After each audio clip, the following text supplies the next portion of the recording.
Hai, nama gue Timot. Em, Kali ini gue mau menceritakan kejadian yang... Jadi waktu itu gue udah lupa banget sih kejadian ini. Tapi ini keinget lagi kebetulan karena hari ini gue capek banget. Gue beraktivitas dari pagi sampai sekarang itu jam 1 pagi, tepat jam 1 pagi. Dan sekitar 30 menit yang lalu tuh gue baru sampai rumah. Gue langsung mandi, siap-siap mau bobo. Tapi biasa ya, sebelum tidur itu pasti kayak main HP dulu gitu. Dan tiba-tiba aja kayak ketiduran. Nah pas lagi ketiduran, gue tuh mimpi. Tapi gue sadar juga di dalam mimpi itu kalau gue tuh belum tidur banget gitu. Paham gak?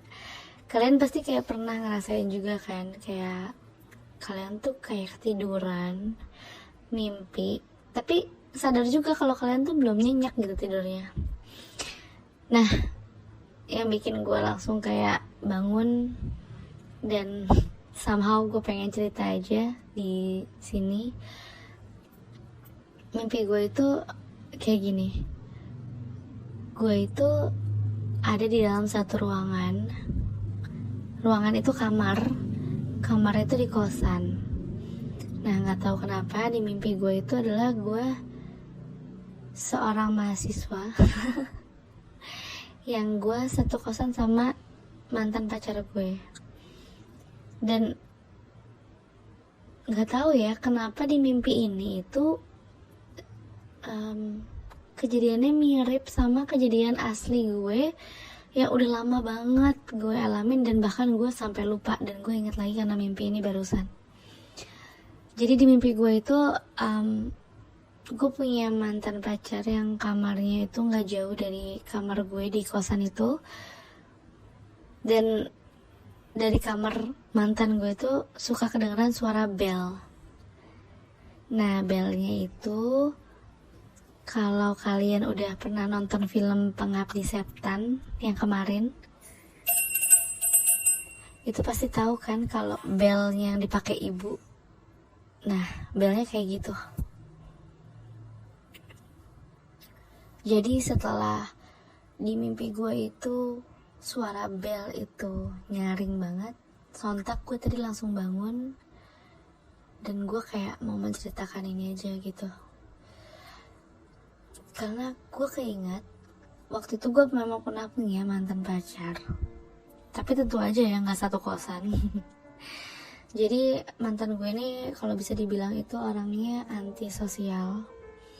Dia lebih suka jadi orang yang penyendiri, dan dia cuma mau berhubungan kontak-kontakan gitu sama orang-orang yang menurut dia tuh kayak ya memang ada manfaatnya aja kayak gitu. Nah, keunikannya dia itu adalah dia itu sukanya di kamar, nggak suka ngapa-ngapain. Maksudnya kayak dia lebih suka menyendiri, kayak main game, terus main musik gitu, main gitar, nyanyi sendiri gitu. Nah, dia itu punya satu keunikan yang kayaknya gue belum pernah ya nemuin di orang-orang lain, yaitu dia tuh kayak punya bentuk dalam diri dia tuh refleksnya itu mainin sesuatu benda tuh di tangan kalau lagi nggak apa-apain. Kayak misalnya contohnya dia lagi main komputer gitu ya, dia lagi nonton gitu, nah itu tangannya pasti menggerakkan sesuatu gitu, either itu pulpen atau handphone atau apapun lah, pokoknya dimainin sama dia. Nah, kebetulan barang yang paling sering banget dia mainin di tangan itu adalah apa? Bel. Nah, belnya itu seperti yang tadi gue bilang, kayak di film Ibu gitu. Jadi bentukannya itu bel kelentengan gitu, bukan bel listrik ya, tapi ini benar-benar bel manual kayak gitu. Jadi tadi mimpi gue itu gue kaget aja sih, kayak kok ngingetin gitu. Nah, jadi tuh gue jadi keinget sama kejadian ini. Waktu itu pernah gue tuh lagi berantem besar sama mantan gue ini. Akhirnya di satu malam itu gue merasa sangat menyesal banget karena gue terlalu emosi juga gitu, terlalu kebawa emosi. Jadi kayak ya pokoknya intinya malam itu gue merasa menyesal banget sampai akhirnya setelah berantem hebat itu dia nggak ada kabar selama 3 hari. Gue teleponin gak diangkat, gue SMS-in kayaknya gak dibalas ya waktu itu ya. Pokoknya dia kayak lost contact banget gitu. Dan gue tuh paling gak suka ya kalau misalnya emang harus putus pun gitu tuh gak baik-baik gitu. Jadi kalaupun memang ada masalah, gue tuh lebih prefer untuk diomongin. Nah yaudah kan, gue samperin dia tuh ke tempatnya. Gue ketok-ketok kamarnya, gak ada jawaban. Terus di depan kamarnya gue telepon, gak ada bunyi dering handphone. Ya udah, akhirnya gue pikir mungkin dia lagi di luar ya kan. Ya udahlah gitu. Terus sembari gue balik ke tempat gue terus aja ngechat dia segala macam, gak dibalas juga, bahkan gak dibaca. Oh ya udah gitu kan, gue pikir ya udahlah gitu. Mungkin emang harus udahan kayak gitu kan. Nah terus besokannya gue masih usaha lagi gitu, gue bener-bener gak dibales chatnya apapun, pokoknya gue gak ada kabar. Terus gue balik lagi lah ke tempatnya dia kan, gue ketok-ketok gitu, bahkan gue selipin surat kayak gue minta maaf gitu, karena dia kan gak mau baca chat gue kan, apalagi ngangkat telepon gitu. Jadi gue pikir mungkin dia gak mau ketemu. Jadi ya udah, akhirnya gue masukin surat, itu tulisannya kayak ya gitu, gue minta maaf, terus kayak masih apa ya, gue minta dikasih kesempatan kedua kayak gitu. Tetap aja nggak ada balasan. Terus gue telepon juga nggak ada dering juga. Ya udahlah, gue pikir nggak tahu lah, ya udah gitu, ketinggal aja. Pas banget gue mau pergi dari situ, kebetulan kamar dia tuh ada di lantai 2 kan. Jadi pas gue mau turun dari lantai 2 ke lantai 1, ada bunyi bel. Emang sih nggak banyak bunyinya, cuman kayak gitu doang, kayak sekali. Ya udah dong, gue kan kayak berarti dia ada di dalam gitu. Mungkin pas gue telepon kayak handphonenya di silent kali ya. Terus ya udah, gue balik ke depan kamarnya lagi, gue ketok-ketok, ya nggak dibalas juga gitu, maksudnya nggak dijawab. Ya udahlah.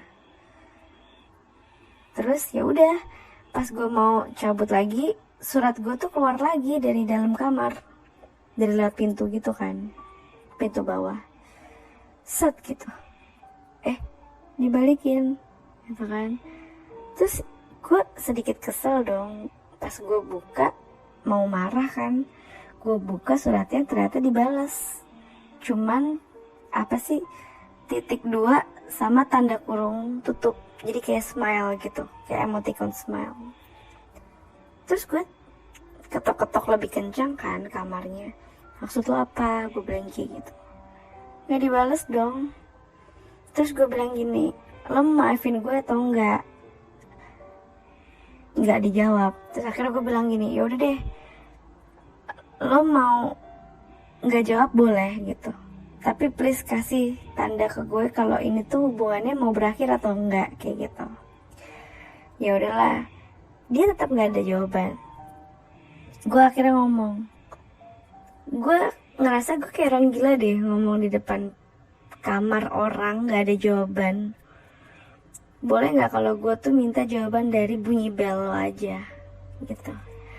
Kalau lo jawab 1, berarti lo bilang iya.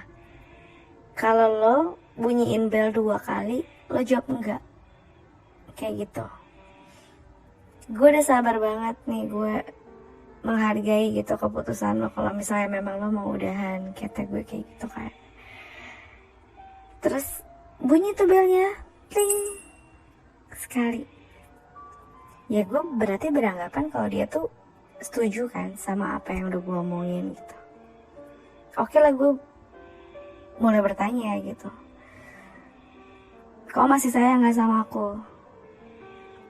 Dibunyiin sekali, ting, gitu. Ya udah, terus kamu mau keluar nggak dari kamar? Teng, sekali bunyinya. Kan gue bingung ya, lah bunyi sekali kok lu nggak mau keluar kayak gitu. Terus gue tanya lagi dong, ya udah keluar dong. Terus dia bunyinya tuh teng teng teng teng teng teng gitu loh, banyak. Terus kan gue bingung ya. Terus gue bilang gini, maksudnya apa? Ya udah gitu, gue ganti pertanyaannya. Lo mau keluar nggak sekarang? Teng, sekali dia bunyiin. Itu artinya kan dia mau ketemu. Terus gue tanya dong, kenapa sekarang nggak keluar? Teng teng teng teng teng teng gitu lagi. Udahlah, gue kan capek ya, apaan sih gitu. Terus ya udah, akhirnya langsung aja gue tembak kan, kayak, lo mau kita udahan gitu, kita putus aja. Terus dia jawabnya teng teng teng teng teng teng teng gitu. Terus kayak, udahlah gitu kan, gue nggak ngerti mau lo apa, gue bilang kayak gitu. Yaudah kita udahan gitu, puas kan lo? Teng teng 2 kali. Udahlah gitu, gue tinggal. Terus gue pikir kan dia bakalan ngechat gue atau menghubungi gue gitu ya setelah gue pergi dari situ. Ternyata enggak juga gitu. Udahlah gitu, galau ya kan. Terus kayak, nah di masa-masa gue lagi galau itu, udahlah gue akhirnya kayak, ya udahlah gitu, kalau misalnya memang udahan, gue coba buat ikhlas gitu kan. Jadi terus udah tuh mulai gue hapus-hapusin foto-fotonya dia, foto-foto gue sama dia gitu. Nah terus waktu itu kebetulan udah ada sosial media kan. Nah pas gue lagi mau meng-unfriend dia, gue tuh jadi lebih concern, jadi lebih kepo dikit lah gitu sama apa yang udah pernah dia posting kan. Nah ternyata memang setelah gue perhatiin gitu, dia tuh memang agak sering untuk pasang status gitu, tapi bentuknya tuh kata-kata gitu, jarang banget foto. Nah setelah gue perhatiin gitu ya, yang dia posting itu adalah lirik-lirik lagu. Nah dia itu penyuka musik psychedelic gitu, jadi kayak apa ya, kalau gue bisa ngejelasin tuh, lagu-lagunya tuh lagu-lagu halusinasi gitu, yang lebih ke apa ya, chill gitu, terus kayak lebih kayak ke depresif, yang kayak gitu-gitu. Nah terus gue nggak tahu ya, pada saat itu waktu pas pacaran sama dia sih, gue nggak merasa adanya gue nggak merasa kalau dia tuh depresi gitu. Tapi tuh ternyata setelah gue lihat dari statusnya dia, terus semakin gue ngeliat ke bawah, artinya kan yang semakin lama sebelum kenal sama gue, mungkin itu dia memang tipikal depresif kayak gitu. Nah terus ada beberapa lirik lagu yang kok menjurus ke arah satanik gitu, kayak ke arah pengabdi setan yang kayak gitu. Nah tapi memang gue tahu itu tuh lirik lagu, bukan pure out of nowhere itu pikiran dia gitu. Nah tapi tetap aja gitu ya, namanya dia mencantumkan itu di postingan sosial medianya berdasarkan lirik pun, berarti kan dia either dia setuju atau setidaknya dia suka dengan statement yang ada di lirik lagu itu kan. Terus setelah gue perhatiin kok dia depresif banget ya setelah gue lihat-lihat kayak gitu. Terus pas lagi sama gue tuh dia ceria gitu, maksudnya bukan orang yang gue lihat tuh kayak mentally down gitu, enggak gitu ya. Pokoknya gue jadi khawatir kan, gue jadi kayak merasa makin bersalah dong ya kan. Tapi gue sedih aja gitu, kenapa kok sampai nggak ada kabar, sampai gue itu ngechat dan berkali-kali tuh nggak ada tanggapan gitu dari dia. Dan memang gue pacaran sama dia tuh waktu itu masih belum lama ya, masih sekitar 5-6 bulanan, jadi gue belum mau waktu itu dikenalin sama keluarganya juga. Jadi gue tuh bener-bener masih kosong banget deh tentang tentang dia itu siapa gitu. Maksud gue, keluarga dia tuh siapa, keluarga dia tuh nomor HP-nya itu berapa gitu masih nggak tahu. Jadi gue benar-benar cuma tahu dirinya sama teman-teman deketnya. Udahlah, entah kenapa gue berpikiran gue untuk menghubungi temennya itu setelah seminggu gue nggak ada kabar, karena gue berpikir kayak gue masih ngerasa gue bisa menyelesaikan ini berdua tanpa adanya bantuan dari orang lain kayak gitu. Terus yaudah, akhirnya gue coba menghubungi temennya tuh juga sempat nggak balas, tapi kemudian kayak 5 atau 6 jaman setelah gue hubungin itu mereka menghubungi gue balik. Nah, nanya kenapa Mot gitu. Terus gue tanya, si ini apa kabar ya, kok gue nggak ada kabar gitu. Terus dia, temennya ini nih, salah satu temennya jawabnya kayak gini, hah Mot, kayaknya kita mesti ketemu deh gitu. Terus gue bilang, loh kenapa gitu, ngobrol aja di telepon lah, gue bilang kayak gitu kan.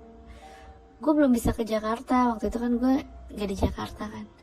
Terus si temennya ini ngomong, yaudah lo kapan balik, dia bilang. Mungkin nanti kali hari Jumat gitu, gue bilang. Pokoknya tuh sekitar 3 harian lagi lah gitu kalau nggak salah. Yaudah gitu, kita ketemu aja di Jakarta kalau lo balik, dia bilang kayak gitu. Terus gue bilang, ini ngajak ketemunya kenapa, ada apa gitu, kok lo kayak tiba-tiba serius, kata gue kayak gitu. Terus dia bilang, Mot, lo duduk deh, dia bilang kayak gitu kan. Lo duduk, lo santai, lo dengerin gue baik-baik. Di situ ada siapa? Dia nanya kayak gitu temennya. Gue tanya, gue sendirian. Lo jangan sendiri, dia bilang kayak gitu. Terus gue kan semakin kayak, ada apa sih gitu kan. Kenapa gitu, lo duduk sekarang, kata temen gue kayak gitu. Kata temennya mantan gue kayak gitu. Ada apa, kita ketemu aja. Tiba-tiba dia ngomong kayak gitu. Ya udahlah, akhirnya gue kayak, aduh ada apa nih, perasaan gue nggak enak banget sumpah. Terus akhirnya sampailah hari Jumat, dimana gue balik ke Jakarta. Terus kayak pas udah nyampe Jakarta, gue langsung menghubungi temennya itu kan. Gue lihat dia tuh mukanya udah kayak yang apa ya, kalau gue bisa bilang tuh muka apa ya, kayak sedih banget gitu, sedih banget ngeliat gue. Terus gue jadi kayak nangis dong, kenapa, ada apa gitu.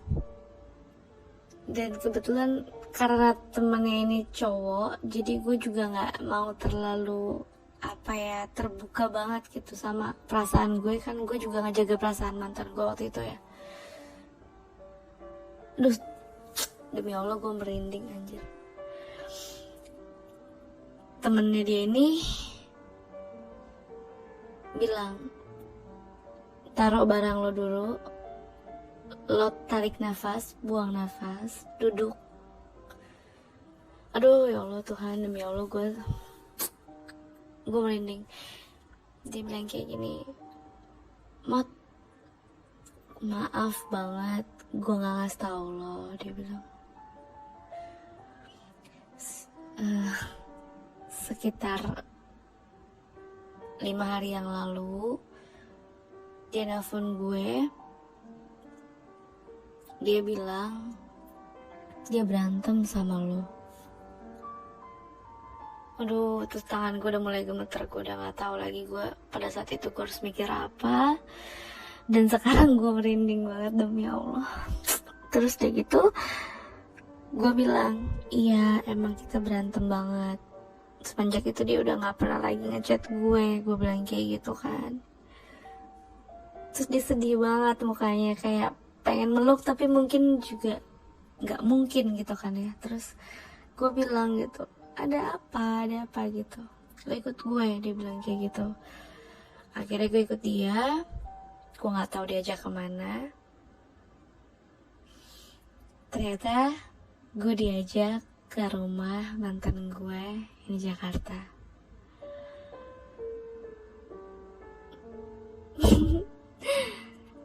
Dan ternyata hari setelah gue berantem itu, dia itu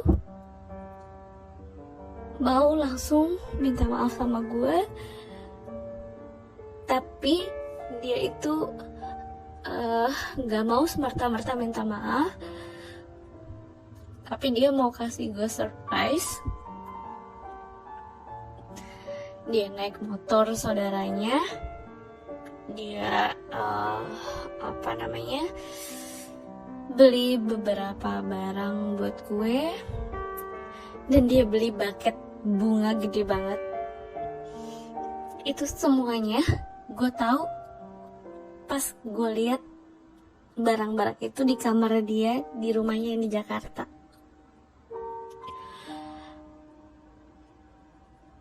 Dan barang-barang itu ditaruh di sebelah fotonya dia. Karena ternyata pas pulang dari dia beli hadiah buat gue, dia kecelakaan. Terus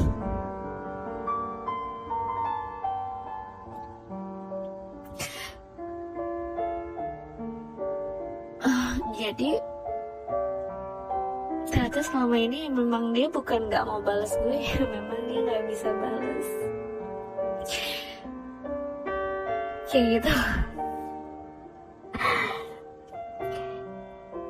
Jadi gue gak tahu yang bunyiin bel di kamar dia di Bandung itu siapa, dan gue juga gak tahu siapa yang ngebales surat gue.